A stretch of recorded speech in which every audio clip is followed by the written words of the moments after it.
Okay, sellers, you have landed on episode number 246 of eBay the Right Way.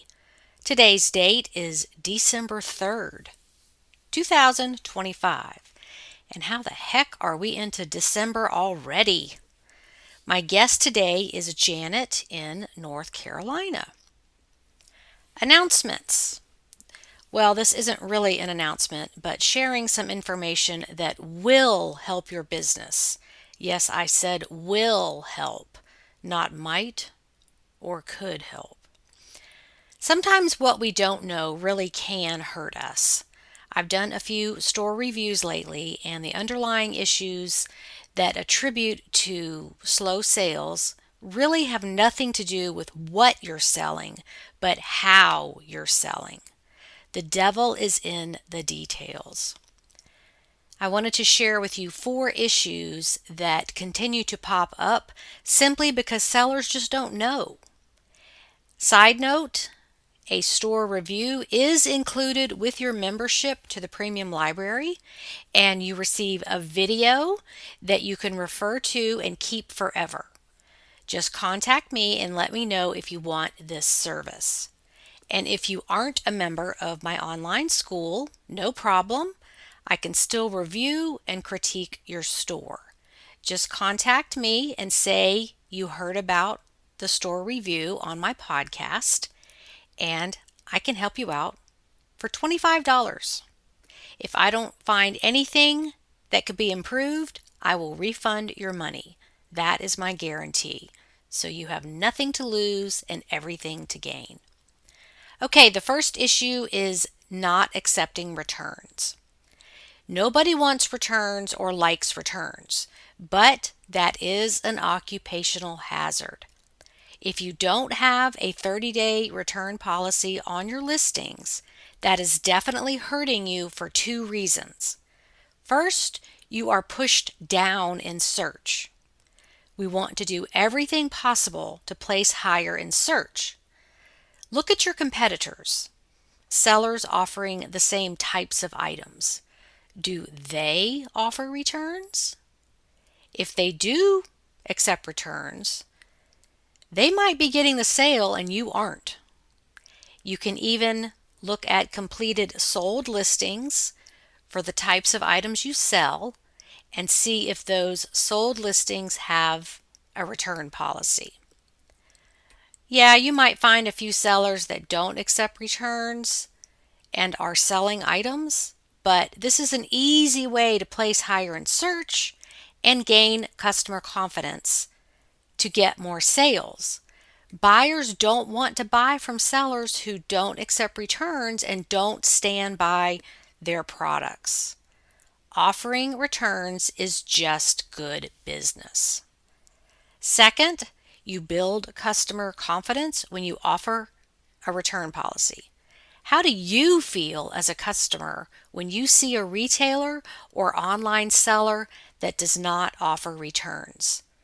Especially on mainstream type items, not rare collectibles, especially clothing.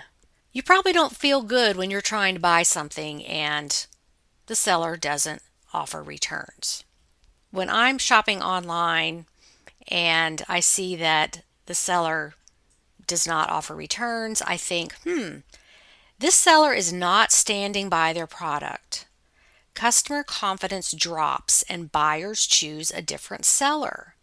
Now, I'm not talking about scammy returns where the buyer does a switcheroo or something sketchy, just your basic return policy. We've seen those horror stories and they're rare.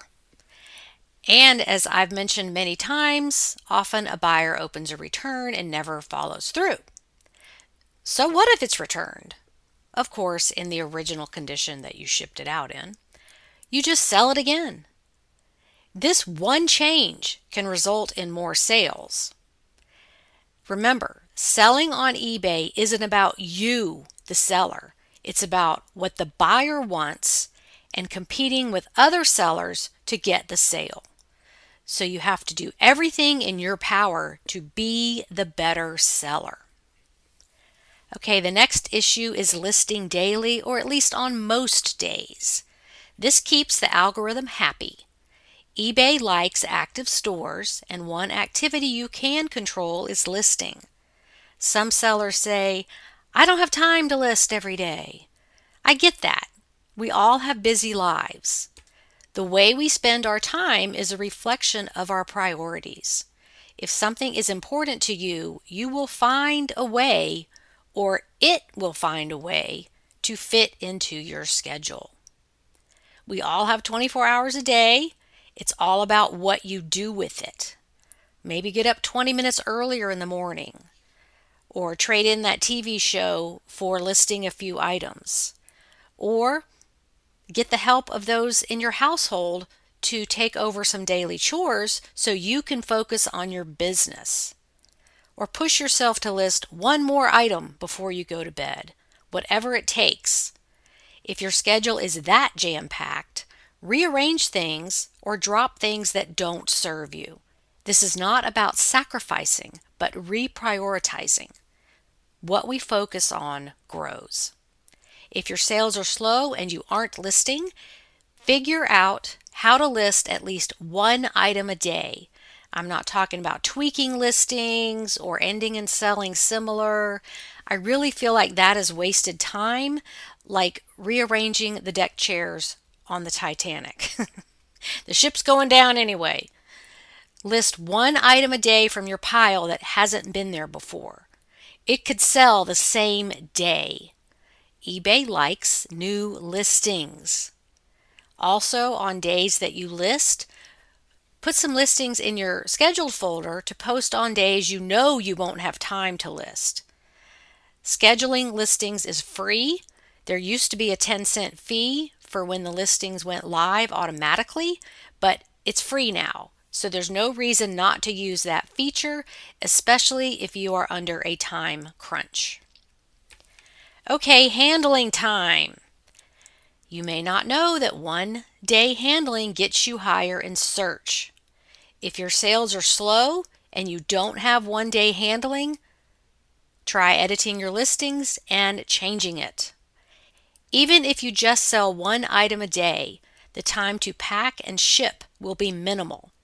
If sales ramp up so much that you're overwhelmed with shipping, you can always switch back to a longer handling time. But wouldn't that be a great problem to have? More sales equals more shipping. The objective is to get your sales moving. Sometimes we have to do what we have to do to get the results we want. Okay, and the last topic is shipping options. Make sure that you are offering at least two for a couple of reasons. First, listings with two or more shipping options appear higher in search. Aren't you noticing a theme here? Doing the things to get higher in search. Make sure the lowest price option is the first one. eBay shows the first option to the buyer, but they may not know to click through to see other shipping options. New buyers come to eBay all the time and they don't know all the nuances of the website or the app. And it's definitely not obvious on the mobile app, where 60% of all eBay sales happen. Okay, and my exception to this is media mail. I don't put that one first because it is the stepchild of the USPS. It doesn't come with insurance, and you can purchase insurance through a third party, but then it would cost about the same for Ground Advantage, which does have insurance. When I first started selling my BOLO books in my eBay store, I offered media mail and had many media mail items go into the black hole. And I saw that it took 3 to 4 weeks sometimes for media mail to be delivered. So I stopped offering it because it just became a hassle and people wanted that book ASAP so they could start looking for the items and making money. Your experience with media mail might be different, but don't assume the buyer's objective is the cheapest shipping. They may want it faster or a more dependable rate. Okay, yeah, that was long, but I wanted to share from a teacher's perspective the common issues I see, and maybe this information will help you. Okay, on to the chat with Janet. Welcome back, everybody. I have Janet with us today. And how are you doing? I guess it's afternoon where you are. It is. Okay. And where are you located? I am in Mebane, North Carolina, which Oh, is that's right. between about 45 minutes from Raleigh and 45 minutes from Greensboro. Okay. Okay. Good for you. How's your weather today? It is pretty good today. Pretty good Good. today. A little cooler, but it's nice out. All right. So we have about 67 here in South Carolina. So I'm glad for these nice days because the dark night of the soul of November is coming when it's rainy and cloudy, and you know what I'm talking about. Yeah. So, okay. Well, let's start off with when you started selling on eBay and what brought you to the reselling world. Well, it's interesting. I started in 2003. I think that's when you started too. It sure is. Uh-huh. Yeah. My mother and father-in-law had passed, and they had a house in Florida. So we went down and decided we were going to sell the house, and we went down to unload it. We got there. It was a 3-bedroom home, and we got there and rented the biggest U-Haul known to man, and filled it up and came home. And my mother-in-law was a antique vintage person, order sort of, and she had a little shop down there as well. And so everything was pretty much antique or vintage. And we got home, it filled up my garage, and I'm like, gosh, what am I going to do now? And how am I going to sell all this stuff? What am I going to do with it? Well, my neighbor happened by and said, you should try and sell this on eBay. Like, really? At that time, I'd only heard about it just a little bit. I'm like, oh, it's just, I'm not going to really go that way. It's an auction site. I said, well, have you done anything? Have you sold anything on eBay? He said, I sure have. I've sold some vintage mason jars and some other things. It went well. Okay. So that's what got me started. I'm like, you know what? I think I'll look into this. And I did, and I was hooked from that point on. Do you remember the first thing you sold? I do. It was a vintage carnival glass cream and sugar dish with a tray under it. And I kind of wish I'd have kept it now. But yep, that was the very first thing I sold. Did you know anything about the glassware market, or did you just jump out there with not particularly? I did a little research, the best that I could, and just popped it on there. And it sold, pretty quick. Well, with the auctions back then, it was so strange to me. I had no idea what I was doing. I just said, I'm just going to put this on there, see what happens. And the lady, that had about, I don't know, maybe 5 or 6 bids. And it sold, and she sent me her money order, and then I mailed it. And that's okay. Money order. Yeah, remember that time? Sure do. Everything was auctioned. So after that, I put about maybe 3 or 4 more things on, and had good results. So like I said, I was hooked. I'm like, this is fun. I'm sitting at home. I'm making some money, and this is a lot of fun. So yeah, I'm still at it today, and all these years later, just like you. Yeah. Now, Carnival glass has like that multicolored sheen hologram kind of look to it. Right? Sort of an iridescent. Right. Yes. Okay. Yes.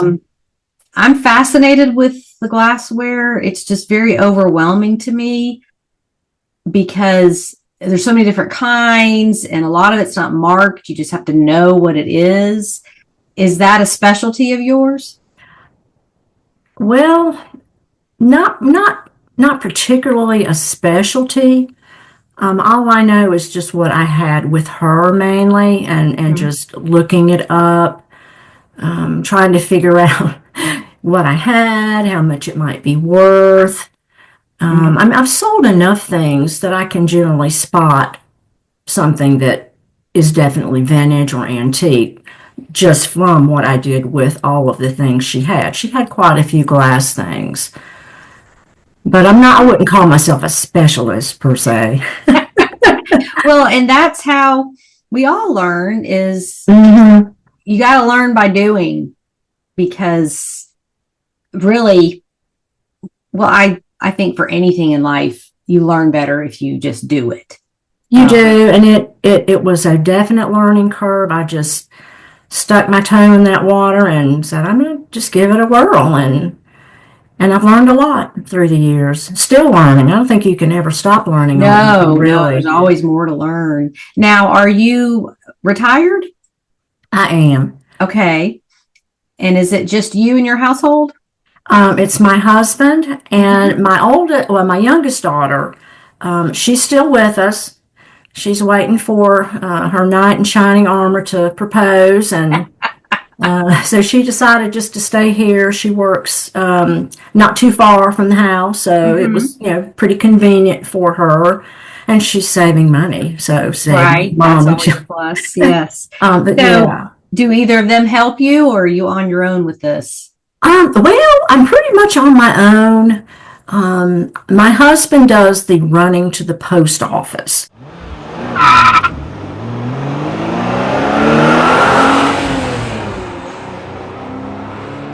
Yeah. That's his main job for me. Um, it helps me a little bit if I have a big package Mm-hmm. that's hard for me to tape up, or I'm making a box, or he'll Mm-hmm. help me with that. But Oh, other good. than Okay. that, I'm pretty much solo. He doesn't go treasure hunting with you? He did once, and all these years he did once.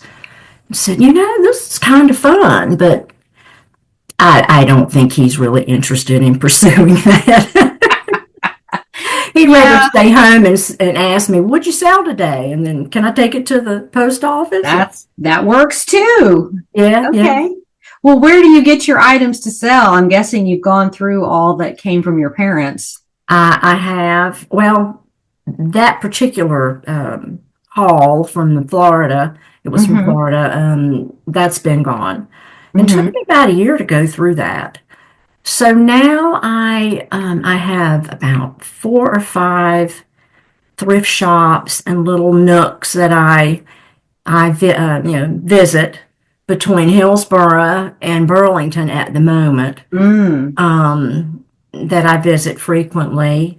And I go to occasional yard sales. They're really not my favorite. Mm-hmm. Around here, it just, sometimes you can find a good one. Probably the best one I ever found was last year, right around the corner from me. But I just don't really find much in that. I do go to estate sales in Mm-hmm. the area. Good. Okay. Yeah, so that's what I've done. I haven't ventured into auctions, online Mm-hmm. auctions, yet.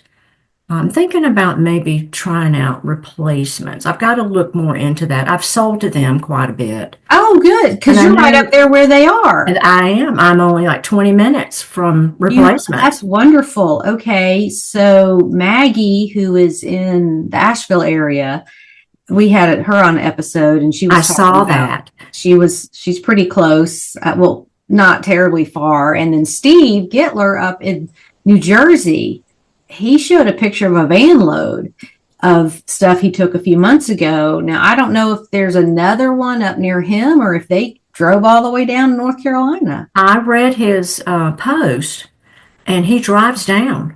Okay. When they're in the mood for a road trip, he drives down.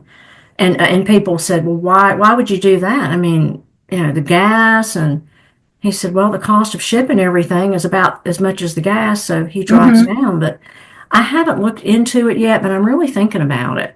I think it's some special seller program, and you have to Yeah, and well, pay a reach fee, out I to think. those two because they seem to have mastered it, and I'm sure plenty of others too. Those two come to mind. But yeah, I'm with Steve on the logistics of driving because, well, first of all, it's not going to get broken, or hopefully won't if you're driving it down. Exactly. And he's retired, and so yeah, do a road trip, and then you can hit some stores on the way down and on the way back, and make a business trip out of it. So Exactly. I'm sure many listeners are going to envy you for living so close to your Yes, I know. places. I need to take advantage of that. Well, I have with selling my own things, but Hmm. I think I'm going to really look into that. That would be another option for me. I'm just too Yeah. close. I'm just too close not to. And I definitely use their site for finding comps, Yes, and it's always a win as you're looking up items on their site and it's out of stock. Because if they don't have it and it's not anywhere else online, you've got a good chance of naming your price. exactly. Mm-hmm. Well, good for you. Now, how many items do you have listed? Well, currently I have. Well, I just sold one before you we got online, but Oh, yay. I normally do about 100. I'm pretty, I just can't handle more than 100 where I'm Mm-hmm. at. Mm-hmm. Um, so that's normally it's 100, 150 is my normal Mm-hmm. amount because I can, process it well. I can handle that well. I am just single person, well, Mm-hmm. with my business. Right. Um, so that's about what I do. Okay. Good. Well, you posted some great sales on the group. So would you like to talk about some of those? Well, the one that you had mentioned was and I don't normally sell things like that, was um, the Dunkin' Donuts native deodorant. That Oh, was a right. that Yeah. was a that was the craziest find. And actually, my daughter helped with that. We were at a store. She said, "Mom, let's look at the clearance aisle." Okay. Okay. So Like we a grocery walked down. I store? never do that really. I just don't even go in that store often. And she said, "Look," and she knew all about it. Uh-huh. And they had them marked way down. It was crazy. So I got my phone out and looked at the comps. Okay. So I got the two and put them online, and lo and behold, they sold for way more than I. It was crazy. It was just crazy. Do you remember what they sold for? $39 for two of them, Mm-hmm. and I paid $3. Okay. That's a great So flip. yeah, Yeah. it was a great flip. It was a really great flip, but I don't normally do personal care products. I just happened to be there, and Mm-hmm. bam, there it was, and I decided to do that. I normally sell vintage, Mm-hmm. more vintage things, some clothes, and it's changed through the years. When I got started, it was all vintage, Mm-hmm. antique, and then I got rid of all that, and then I decided to go with clothes. So I sold a lot of men's clothing. I found that easier Mm-hmm. and did that for a while. And then I decided, well, I think I want to get back into more, some more vintage things. I enjoyed that. And I procured some things from my mother's home, and more stuff came in. So that started the vintage selling again, which I really like that. I really enjoy the hunt for that vintage Mm-hmm. item. It's just there's a stark difference between what's out there now Mm-hmm. and what there used to be. Even back in years ago, what you would consider something that was not expensive, particularly, is better than what there is now. I find. Right. Right. Yeah, And yeah. then another aspect was not to get political, but with the tariffs, we've got all this clothing already in this country. And I just feel like that's going to work in our favor as resellers because we're not going to have as much coming in. Buyers are going to look for kind of like during COVID when all the Hmm. stores were closed and my eBay blew up during that time because I had athletic wear and all the things, casual wear and pajama pants for people would wear a top or jacket for their Zoom calls and whatever on the bottom because it doesn't show. And just that blew up. What's your take on that situation? Mine did too. I did much better with clothing and things that people needed Mm-hmm. during COVID. Mm-hmm. And I think too that this whole minimalistic lifestyle now has Mm-hmm. also made a difference. You see so much more out there to pick from. I mean, there's plenty. There's plenty of items now.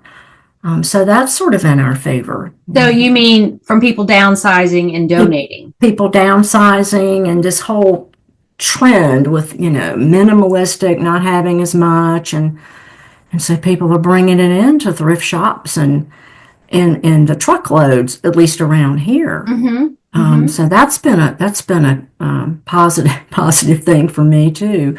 Yeah, I definitely agree with that, and maybe more of a consciousness of keeping things out of the landfill. Just exactly donate it, have a garage sale, sell it. It all goes into the life cycle of reselling. We're all just passing stuff around, really, but just for the fact that there is, I hope in our lifetime we see this really take off with the minimalistic living, because people just don't need as much as they think they do. Correct.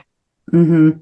I agree with that. I mean, and I have been doing that myself because we're planning on downsizing, and my house it's just like a warehouse to me now. After my mother, I downsized her home, and my mother and father-in-law. I'm like, oh gosh, I don't want to do this to my kids. So that's exactly how I feel. Yeah. And so I've been slowly trying to do that. And also I shop at thrift shops all the time, for myself, because I just feel like it's sustainable. I don't want to leave a better footprint instead of going out and buying something new or Amazon, or not that that's a bad thing, but no, but we're in there anyway. exactly. So I come across things that I buy for myself, and then when I get tired of it, it goes in my eBay store. Yeah, right, exactly. And like, I'm always careful, when I'm eating, so that I don't get any spills on clothing that, well, this is going in my store. Or I wear my inventory on purpose anyway. Like, I don't have a coat. I just wear one of the ones I have for sale. Matter of fact, most of my, well, not I wouldn't say that, but some things in my inventory are nicer than what I have. So, well, yeah. And that's why they go in your inventory. Like, that's right. That's right. Get $50 and wear it to Walmart and the grocery store. Like, where do I go? Nowhere. Yeah, I'm scared to wear my inventory. I just I just don't want to do that. So I wear my old stuff and keep my nice things to sell. Well, trust me, if it's something really nice, I'm not going to wear it. Right, but right. If it's, $20, $25 item, and hey, I need this black sweater to wear with this outfit to this one thing. I'll borrow it and put it back. So, well, let's talk about some other things, either that you have found that are in your inventory or that you've sold. Well, I was thinking about one thing that, and it's a funny story, but it led to me finding something else. I was at a thrift store. It's been a few months back, and I've been up there maybe a few times, and there was a lot of ladies in the store, and I was looking at, I don't know, some clothes or something. All of a sudden I hear this little voice.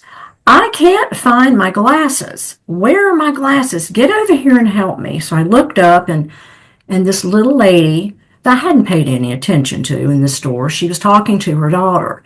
Well, apparently there was a big tray, this giant tray of glasses. They were readers, sunglasses in there.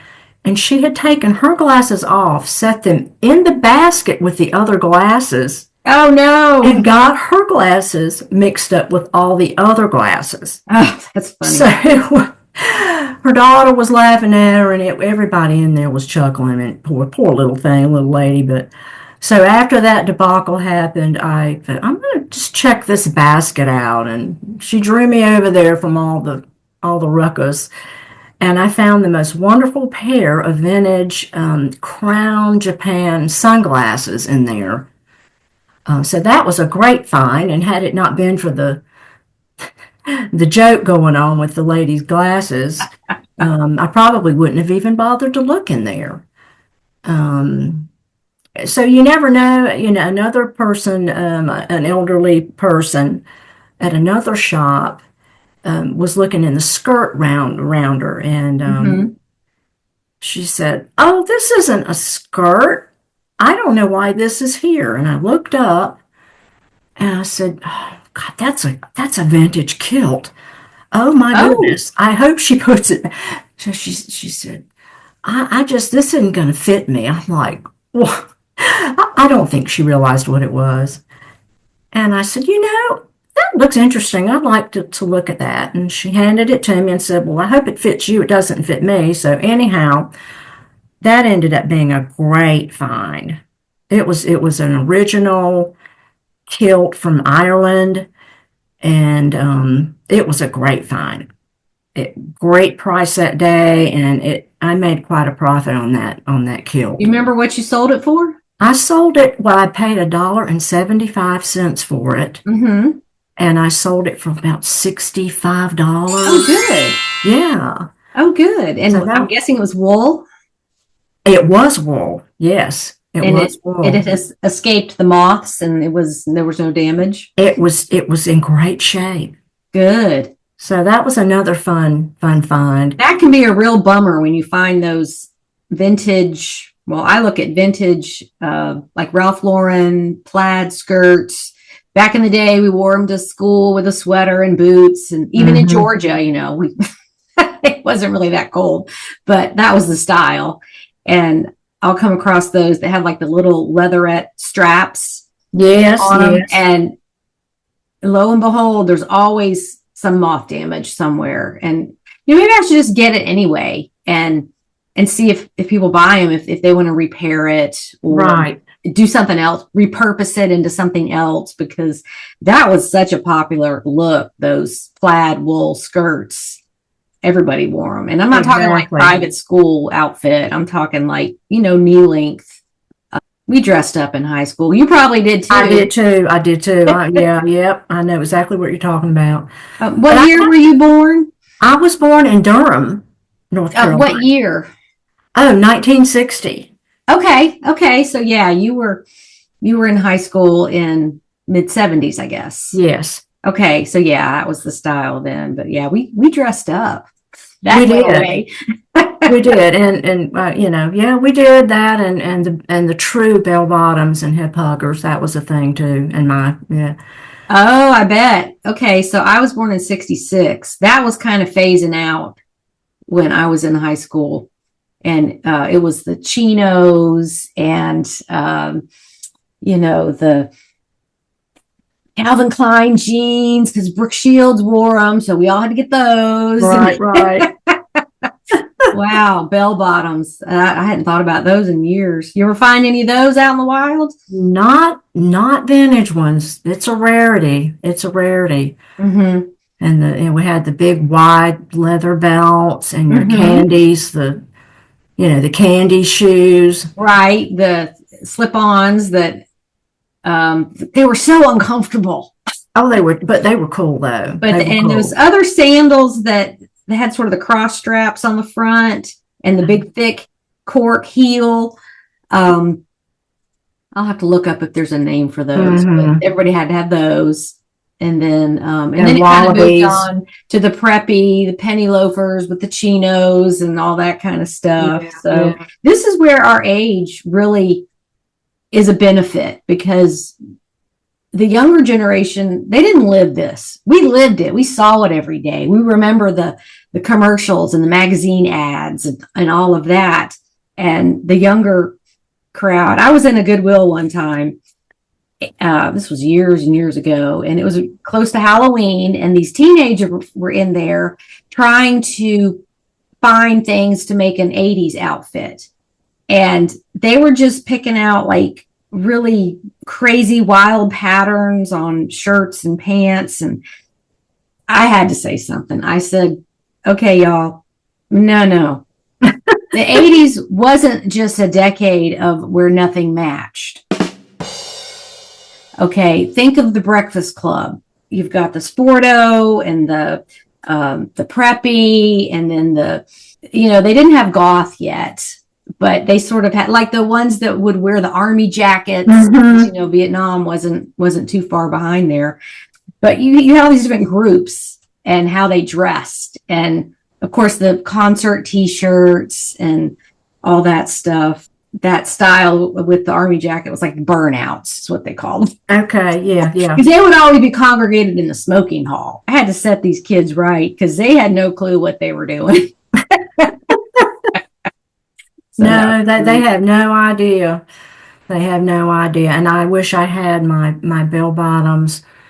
I wish I'd kept those. And yeah, I could probably do pretty good with that now. But it's a shame we just didn't know. No, all the things we could have kept are Jessica McClintock prairie dresses. Exactly. Oh gosh, those go for 300 or more now, depending on condition and all that. But that's your cottage core, your grandma core. They have words for that now. Right, yes. But speaking of you might repair or find that might need repair, I've actually sold two things that from way back. Okay. And they were both of them were robes. Okay. One was a robe that had been overlooked 3 times. I went to this thrift shop. I'm like, you know what? I'm just going to give it a try. I got it, did some repairs. I had some stains on it. It was a vintage man's wool robe. It had a rope sash, original rope sash. And I mended it because I do a little sewing on the side, mended it and posted it, showed everything, the stains, all my mended areas. It sold in like 2 or 3 days, like $50 some. It's crazy. Excellent. Yeah, and the other one actually was from my sister. She'd given me this. It's called Canyon Group. Yes. Okay. Those are worth a lot of money. Okay. Well, at the time, that's a big bolo, and I'm still looking. I've never seen one since. But she had one, and then she gave me one.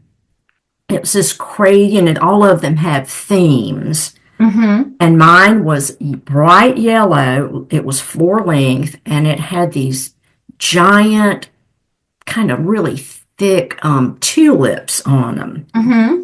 And they were like 6 or 7 tulips randomly scattered on this robe. Well, I wore it and wore it and wore it. And I ended up, we had an above ground pool. And I would take it out there and put it on. So it was getting chlorine on me. Okay. It was tattered. It was, it just kind of worn out. And darn if I didn't get an ink spot. I put an ink pen in the pocket. Oh. It leaked all right. So in my clearing out some things, I decided, well, I'm just going to put this in my bag to repurpose it or whatever, chunk it. I'm like, no, you know what? I'm just going to look up that Canyon Group. Oh my gosh, I was shocked, absolutely shocked. So I thought, well, you know what? I'm going to put it on there. I put it on there, showed all the flaws. I actually had to stitch up one little place. And it also sold within a week. And now it did sell for a little less. It was maybe $49, $50. But I was amazed because it was not in very good condition. But okay, that is one to keep an eye out for. Now let me fill in the listeners about what these are. So it's a thick terry cloth robe. It almost looks like chenille. It's chenille, yes. Okay. So, and it's raised patterns, like it might be, a moon and some stars or flowers or different things. And you guys can look this up. Just Google Canyon robe, Canyon. Now, these got popular on the show The Nanny because she wore one, Fran Drescher, and it was called the birthday cake. And it was all, it looked like a birthday cake with the raised, whatever that work is called, but it almost looks like a terry cloth bath mat. It's so thick. Yes, it does. And so those became collectible because she made them popular, and they're older too, and they're very thick, and they just have unusual designs on them. So that's in one of my books. When I found out about that, I'm like, I bet people don't know this, or they're not looking at the sleepwear anyway, because the average person on the street has no clue this kind of stuff will sell, along with the Lands nightgowns and the Nick and Nora pajamas and all the different sleepwear things. But I found one of those robes once, and I think I got $75 for it. It wasn't an outstanding, strikingly beautiful one, but they're out there, and it's just a very plain label that says Canyon, and I think they're 100% cotton.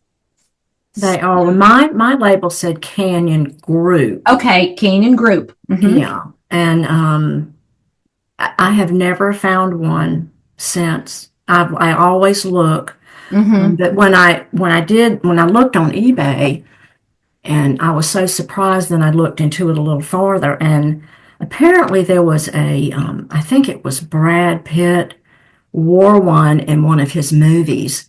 Yes. And something about a boxer. I'll have to look that up and put it in. Well, I think it was Brad Pitt, but I looked it up, and it was a short version, and it had like poker card, that was the theme of it. So, and then looking on eBay further, I mean, some of those robes were up in the 200 mark.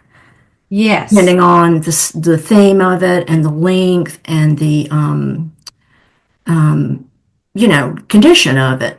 Okay, here it is. I just Googled it because I wanted to know. It was called the Fight Club robe. The character was Tyler Durden, and it's a white robe with coffee mugs on it. Okay. Or maybe it's a different one that you're thinking of, but I have seen this, and I'm just on Google looking that up, and let me see. Like, the ones I'm seeing are priced at $100 or higher. And of course, there's going to be knockoffs and fakes and all that stuff. So if you find one, do the research and make sure that it's not a copy, as anything that has any value is going to have copies. So I'd forgotten about that one. Good point. Okay. Do you have any other items you want to talk about? Well, another thing I enjoy selling and finding are North Carolina artisan pieces. I sold a sand. It's a sand art, and it came from the mountains. It was some Indian, but it was it was marked with from the mountains, and the Indians make them. And it's had it's like, oh gosh, I can't think of the name of it right now, but it's like a warrior, kind of like a hieroglyphic looking warrior, and then it's covered in sand. I found that in one of my local thrift shops. And while I was in there, a lady said, "Oh, if you don't want that, I do. I have the big one in that, or one similar." She said, "Yeah, they're really," started telling me a little bit about it. So I found that. It was written on the back with the artist, if you will, you can't really read it out very well because it's just, I guess they maybe mass produced them, but yet they don't. I'm not sure exactly how that worked, but I sold that. That was kind of neat. And then I found a beautiful glass tiled mirror at that same shop from a North Carolina artisan that lives relatively close to me, and just absolutely beautiful. And so I sold that. I found several pieces of pottery from North Carolina. So the pottery does quite well. Pottery is still very popular. Found that. I actually found one that wasn't from North Carolina. It was from France. Oh. It was this beautiful, large heart, and it had all kinds of intricate designs on it, and it was just a wall hanging. And looked it up, and it was a little tiny village in France. How it got over here, I guess somebody traveled, didn't want it anymore, and turned it in. So I do enjoy that, finding things that are from my local area. Yeah, that could be fun. And I've got to learn what's in my local area now because it's new to me.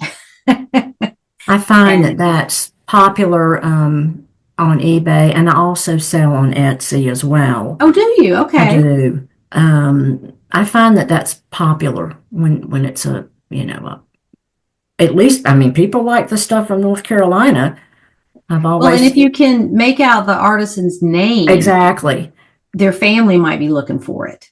That's true. That's true. I've never thought about that. I found one piece when I was up in the Midwest, and it was like a woodblock art or something. No, it was a drawing of like a log cabin. And it was in an online auction, and I paid $10 for it. And I could see it had a name. And in the pictures, I tried to zoom in on the name and do some research before I bought it. And I couldn't find anything, but it was also dated. And it was like late 1800s maybe. And so I took a chance, and it sold for around $250 in about a week. Wow. And I don't know if it went to the family or not, or if it just went local where I was. So it probably, just was in somebody's house forever, and then they died, and the estate sale, and somebody who knew that artist must have bought, or maybe they just collected local art, very old local art. But what gets me on that sometimes is the shipping. So if it's a big piece of pottery, they can be so heavy. It's like, that's true. Yes. I know the buyer will pay, but I still have to deal with it and pack it up and all that stuff. So I like the little ones. And this was maybe 7 by 5, something like that. It was a smaller piece, and I was a little surprised that it sold for so much. So good things can come in small packages. That's true. I like to do smaller items now, really, right, versus those huge things. It's just easier for me to handle. Right. Yeah, being a little bit older, we have our limitations, with. Well, and it becomes all about time. The older you get, the more you realize how fast the days go by, and you have this list of all these things you want to do, and there's just not enough time. You have to refine what you're doing so that you enjoy it, but you're also getting things done. You do. You really do. Another kind of odd thing that I sell, I sell from our property. We have some acreage and have a beautiful stand of just natural hardwoods and variety of trees. But I started selling on eBay and Etsy. I do have some things on there, some smaller things. The wood from the trees. Really? And, years and years ago, I thought, we should maybe start selling somehow off of this property. So a few years back, a big tree fell, and we had a big windstorm, and it fell. It was this beautiful oak tree. I said, I talked to my husband and said, we're going to sell that tree. He said, I don't want to deal with all that firewood business anymore. I said, no, we're going to sell it on eBay. And it's okay. Okay. So what I sold, and at the time it was popular with the weddings, everybody had to have the big slices of wood to put their cake on, and I don't know if you remember that. Yeah, it's like a tray. A slab. It's a big slab of wood. Right.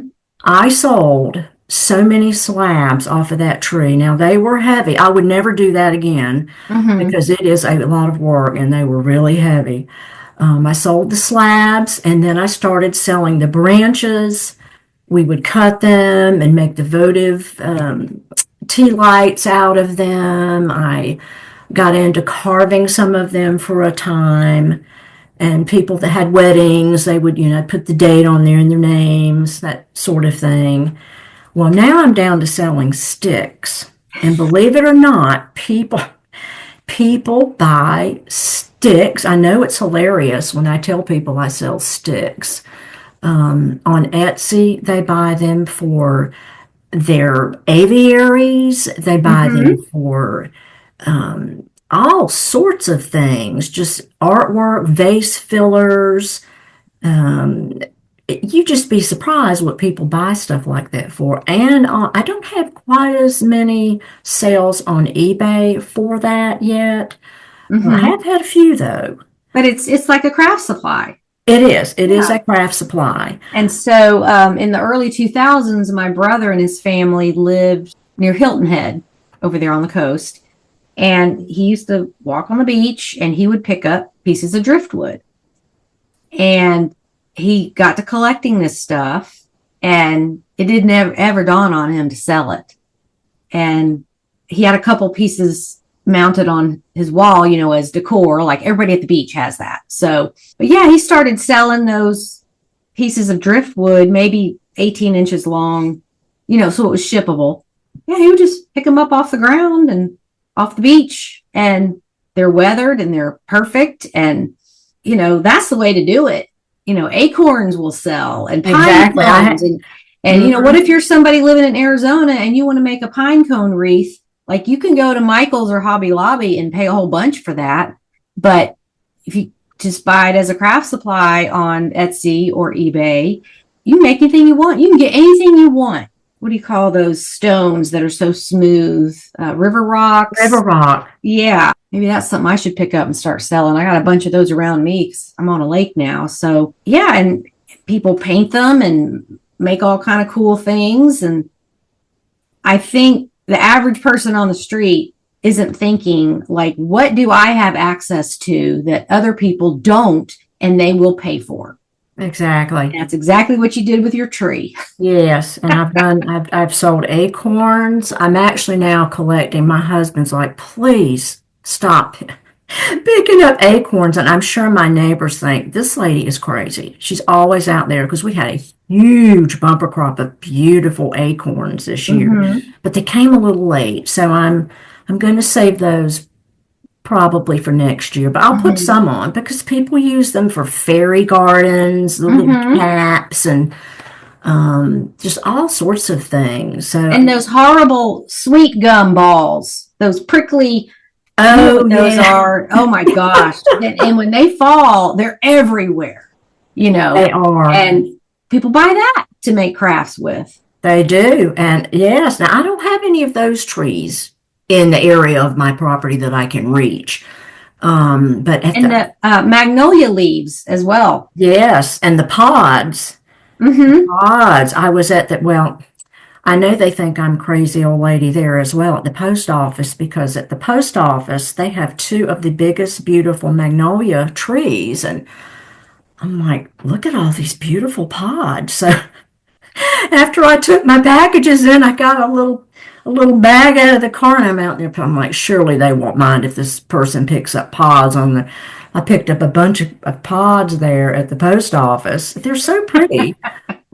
So Well, I think and the wedding industry has become so relaxed with the farmhouse wedding and the outdoor weddings that are just, people are barefoot. It's very relaxed and they like these natural decor pieces that don't cost an arm and a leg at a craft store.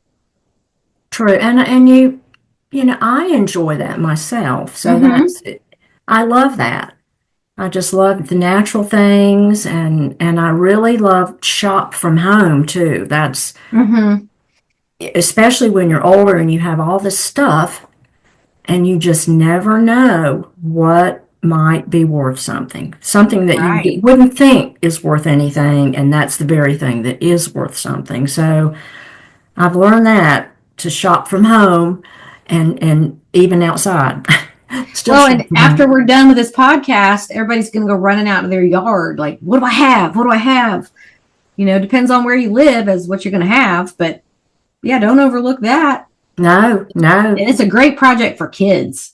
exactly. Kids A or lot of grandkids. Keep them busy picking up eh, stuff. And then when they sell, you give them a few bucks. Yeah. that's right. That's right. My Yeah. kids and I used to go walk around the tennis courts, the outside where over the fence where all the balls were, and pick up tennis balls, the relatively clean ones. And those can be used for, of course, dog toys. The doggy daycares buy them. You put them on the bottom of chairs, in the assisted living and nursing homes and Mm-hmm, stuff. mm-hmm. And just there's all kinds of uses for them, and they don't have to be perfect. That's right, exactly.